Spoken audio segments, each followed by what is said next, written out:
we highly recommend checking out Mindful Moments. Absolutely. It's like a personal pocket philosopher offering bite-sized insights from great thinkers delivered through the magic of AI narration. It's a great resource. It's perfect for those moments when you need a little mental nourishment on the go.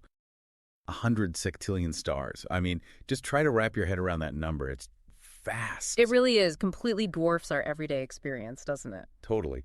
And yet, for so long, especially in the West, our whole picture of creation was incredibly Earth-focused, small scale almost. You look at most traditional views, and this vastness we now know, it barely registers. It makes you wonder how that shift in perspective changes things. Exactly.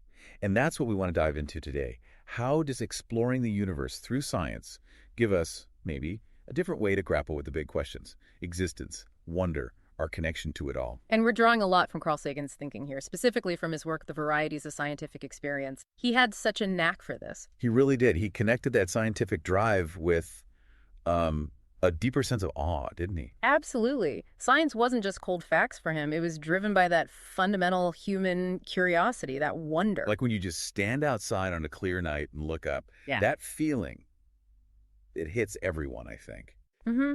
It's universal. You Yeah. know, Thomas Carlyle said, wonder is the basis of worship. Right. And Einstein talked about a cosmic religious feeling driving science. There's a deep connection there. And what's fascinating is how science can actually amplify that wonder, not diminish it. Think about our solar system. Okay. We see this huge star, the sun, and then these tiny specks orbiting it. Earth is just the third piece of debris, as Sagan put it. Yeah, it sounds pretty insignificant when you put it like that. But then Sagan flips it. He says, we are star stuff pondering the stars. Oh, I love that. The very atoms that make us up were forged inside stars. Exactly. So even though we're small, the fact that we can contemplate the universe, our origins, that's inherently wondrous. It makes the scientific search itself feel profound. That's what Sagan meant by science as informed worship. The quest for understanding, for enlightenment, that becomes the sacred act. Okay, so we have this vast scale, this sense of wonder. But accepting our, well, not-so-central place wasn't easy, was it? Sagan talked about the retreat from Copernicus. Yeah, like a modern loss of nerve. It seems we humans have this recurring desire to be special, to be at the center of it all. Makes sense. Instinctively. So when Copernicus showed the sun, not Earth, was the center of our system, there was huge resistance. Right. And Sagan pointed out that science kept doing this, showing we're part of nature, not separate, showing there's no privileged viewpoint in the universe with relativity. Each step kind of demoted us a bit further from that special spot. And the resistance, Sagan suggested, might stem from an unwillingness to really grapple with our, more instinctive side, that deep-seated need to feel important. A discomfort with maybe feeling small or insignificant in this giant cosmos science reveals. That could be a big part of it. It takes a certain humility, maybe, to accept that non-central position. Okay, let's shift focus a bit to life itself.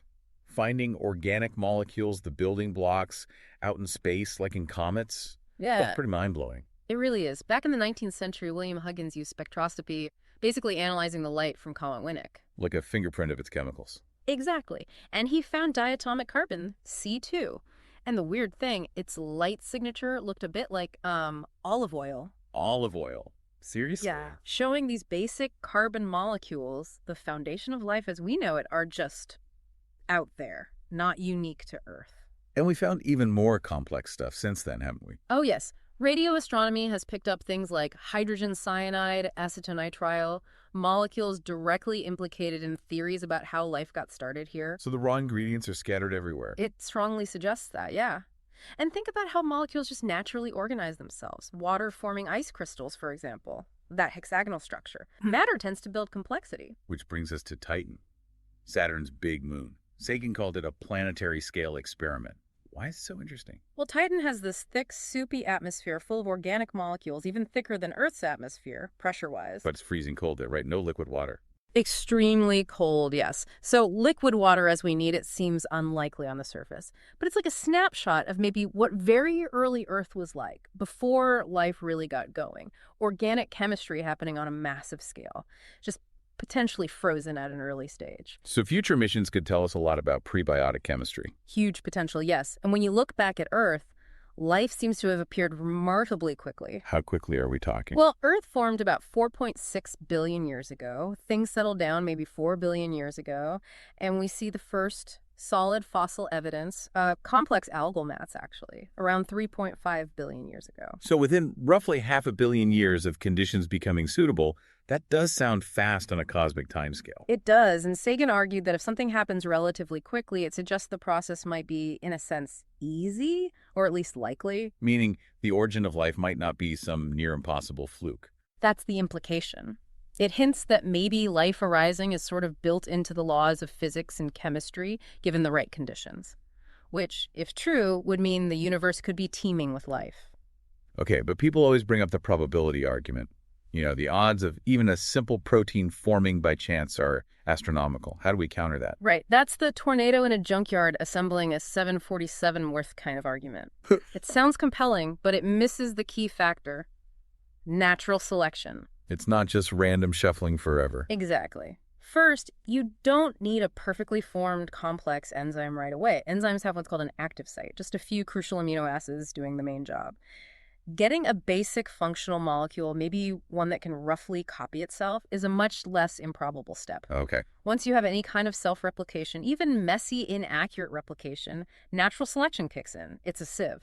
It favors the molecules that work slightly better, that replicate faster or more reliably. So it gradually builds complexity. It doesn't need the perfect molecule to appear fully formed by sheer luck. Precisely. It's step-by-step refinement over vast amounts of time. You just need something that works a little bit to get started, which actually leads nicely into thinking about intelligence elsewhere. And by the way, if these kinds of deep questions about existence and consciousness fascinate you, you might want to check out Mindful Moments and our podcasts. It's an AI audiobook analysis channel on YouTube that explores similar territory. Interesting. I'll check that out. So, if life isn't necessarily a super rare event, what about intelligent life? Civilizations? Yeah, the million-dollar question, isn't it? Sagan and others tried to frame this by thinking about the factors involved. Like a chain of probabilities. Kind of. You start with stars, what fraction have planets? Okay, of those, how many planets are suitable for life? Not too hot, not too cold, maybe liquid water. The Goldilocks zone. Right. Then, on those suitable planets, what's the chance life actually does arise? And then, what's the chance that life evolves intelligence? And then, the chance intelligence develops technology we could detect, like radio signals. Lots of unknowns in that chain. Huge unknowns. And the final, maybe most critical factor: how long does such a technological civilization typically last? Right. Do they figure things out, or do they tend to self-destruct? That's the big uncertainty. Sagan played with some numbers, making what he felt were reasonable, maybe even modest estimates for each step. And what did that suggest? His calculation basically came out that the number of detectable civilizations in our galaxy right now, let's call it N, is roughly equal to L, the average lifetime of such a civilization in years, divided by 10. N is about L over 10. So the average lifespan is crucial. Absolutely critical. If L is short, say civilizations only last a few hundred years after developing radio, then N would be small, and we'd likely be alone in the galaxy now, even if life and intelligence arise often. If L is very long, millions of years, then N could be substantial. It really puts the focus on sustainability and long-term survival. It does, and if they are out there, how would we find them? Or they find us? Interstellar communication seems incredibly hard. What signals do you even look for? That's a major challenge. The radio spectrum is vast, but there's a specific part of it that's naturally quieter than the rest, less cosmic background noise. A quiet window. Exactly. And right within that window are the natural frequencies emitted by hydrogen, the most common element, and the hydroxyl molecule, OH. H and OH, water components. Right. So this region is sometimes called the water hole. It's seen as a sort of obvious, maybe universal place to listen or broadcast if you're trying to make contact across interstellar space. Which is why SETI, the search for extraterrestrial intelligence, focuses its efforts there. Primarily, yes. They're listening for signals in that band that don't look natural, something that might indicate an artificial origin. It's a huge undertaking, searching patiently. A long shot, maybe, but the implications are just staggering if they found something. Unimaginably profound. Now, related to this, you always get the question of UFOs, unidentified flying objects. Right. Millions of reports over the decades. What was Sagan's take? He was, understandably, skeptical, primarily due to the lack of compelling physical evidence despite the sheer number of reports. He emphasized the need for rigorous, scrupulous standards of evidence, which he found lacking in most cases. So lots of anecdotes, but no, undeniable alien spacecraft part. Pretty much. He pointed out that many sightings turn out to be misidentifications of mundane things: the moon, bright planets like Venus, weather balloons, aircraft, unusual cloud formations, even hoaxes. People can be mistaken, even with the best intentions. Definitely. He often used an example of a highway patrolman, a reliable observer usually, who reported seeing a landed craft, but it turned out to be a known celestial object viewed under unusual atmospheric conditions. Our perception can play tricks on us. The desire to believe can be strong. So extraordinary claims require extraordinary evidence, and for UFOs as alien craft, that evidence just hasn't materialized. That was his assessment, yes. Which brings us maybe to the broader intersection of science and, well, ideas often associated with religion. The God hypothesis, for instance. How did Sagan approach that? He talked about the word religion itself, didn't he? Yes, from the Latin religare, meaning to bind together. He saw both science and religion in a broad sense as trying to find the deepest interrelations among things, to understand the universe and our place in it. A shared objective, maybe. A shared objective, perhaps, but very different methods and, crucially, different approaches to the reliability of the truths they claim. He seemed particularly critical of traditional Western concepts of God, didn't he? He found certain ideas problematic. For instance, the notion of an all-powerful, immortal creator who makes mortal beings destined to suffer and die. He questioned the kindness and logic of that setup. And the sheer scale and apparent indifference of the cosmos also posed a challenge. Immensely so. If there's a personal God who cares deeply about humans on this one small planet, the other 100 sextillion stars and potential worlds seem rather superfluous, perhaps. It challenges the idea of a God focused solely on us. What about the classical arguments for God's existence? Design, first cause, that sort of thing, natural theology. Sagan examined those arguments, the argument from design, the first cause argument, arguments based on consciousness or personal experience, and found them, frankly, not very compelling. He felt they didn't hold up well under scrutiny on their own. They weren't convincing proofs to him. No. He argued that if a reasonably competent and benevolent God wanted to make his existence unambiguously clear, there were much better ways to do it. Such as? He suggested things like encoding profound future scientific knowledge, say, the fundamental constants of physics or the details of DNA into the ancient scriptures of all religions, something verifiable later but unknowable at the time. That, he argued, would be much clearer evidence than ambiguous historical accounts or philosophical arguments. Interesting point. Okay, so as we wrap up this exploration, the scientific perspective really does shift our view dramatically, doesn't it? It paints a picture of a universe far grander, far older, and potentially far stranger than most traditional views imagined. It shows our deep connection to the cosmos, literally made of star stuff, and holds out the tantalizing possibility of life elsewhere. We've gone from thinking we're the absolute center to realizing we're on a small planet orbiting an average star in one galaxy among billions.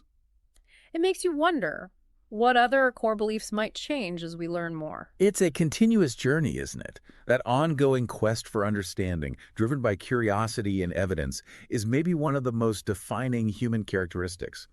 Embracing that, even when it's uncomfortable or challenges our assumptions, is how we grow. So keep questioning, keep exploring. Subscribe if you want to join us for more explorations like this one. Share it with friends who are curious about these big ideas. And if you want to delve deeper into Sagan's own words, consider getting the Varieties of Scientific Experience. You can find a link in the show notes. Absolutely. Continue to question, continue to explore, and think critically about the universe and our place within it.